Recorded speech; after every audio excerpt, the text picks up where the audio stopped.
Joining me is Bill Shorten's former Chief of Staff when he was the opposition leader, Cameron Milner, who's now Director of GXO Strategies and a regular commentator on the Bolt Report. Cameron, thank you so much for your time. Why do you think Bill Shorten is going? Is it because he thinks the Albanese government is heading for the cliff? Well, I think he had an offer too good to refuse. He had the opportunity to work with 20 people who are really competent, who wanted real change for the thousands of students at the University of Canberra to make their lives better and to produce great outcomes, rather than sit around the Albanese cabinet. The reality is that Bill, though, is choosing the time and leaving of his own choice, which is a rare thing in politics, Andrew. I mean, most people either get stabbed in the back or have to get voted out to leave their office. That's, I think, the fate for Albanese, the way he's treating this government and treating voters with contempt. But I think Bill got there. He's done a great thing with the NDIS. That'll be remembered like Medicare as a great social construct for the benefit of all Australians. So he's done that great work. But yes, as I said, he's got the opportunity to go and do great things with really competent people who are really good at their jobs, who actually want to affect real change. And that's at the University of Canberra. Well, I suspect a number of people might regard the NDIS as a great sinking hole of funds. I mean, it's just been incredible. I know it's trying to rein it in, but no one's managed it. Bill's reforms last week in the Parliament have set that straight, though, with the support of the Coalition and indeed people like Pauline Hanson. Well, not quite, because it's it still projects growing call on income, so we shall see, on taxes, so we shall see. But leave that to one side.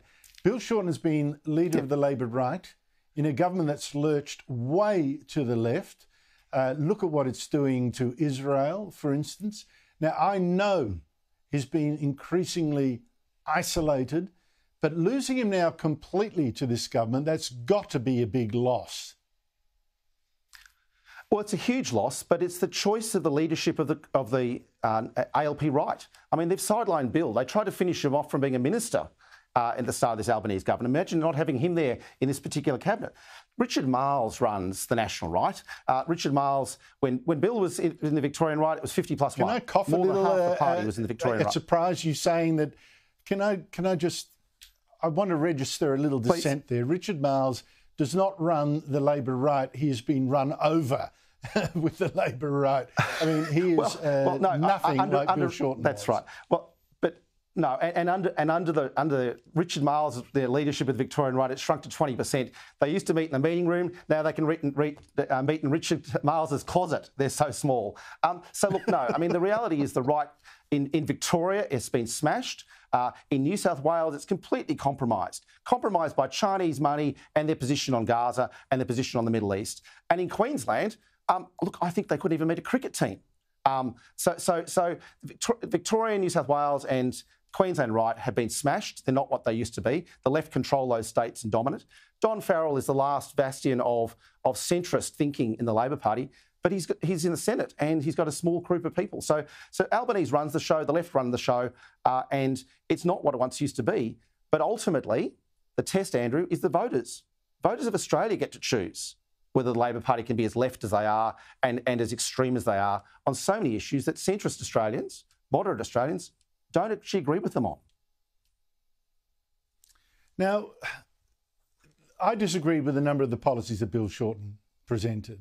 And I was struck, and I talked to colleagues of his about how he should improve his performance, because he just seems insincere as soon as he gets in front of a TV camera, which I think is unfair in a lot of ways. I think he's been, public service minded. He's been pretty honest as far as I can tell. And he is sincere about what he wants. And I noted that he got warm tributes today from Peter Dutton and Tony Abbott, among others. What don't voters get about him? Because he lost one election, he nearly pulled off a miracle win, and then he happened to pull off a miracle loss against Malcolm Turnbull, of all people. Well, I think the thing is that Bill started from a very long way behind. So after the shambles of Rudd-Gillard-Rudd, we had 55 seats in the federal parliament, and he had to start from a very low base, and he got within one seat.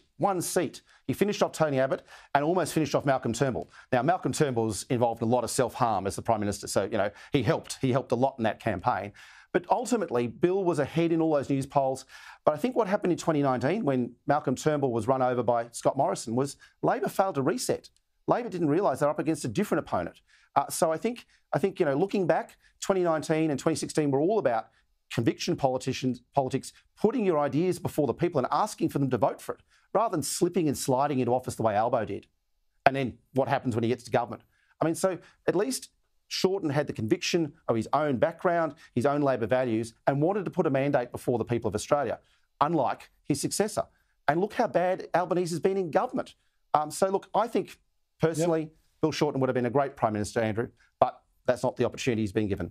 Well, I suspect he would have been better than Malcolm Turnbull, I've got to be honest with you, Cameron. Cameron Milner, thank you so much indeed for your time. It's a low bar.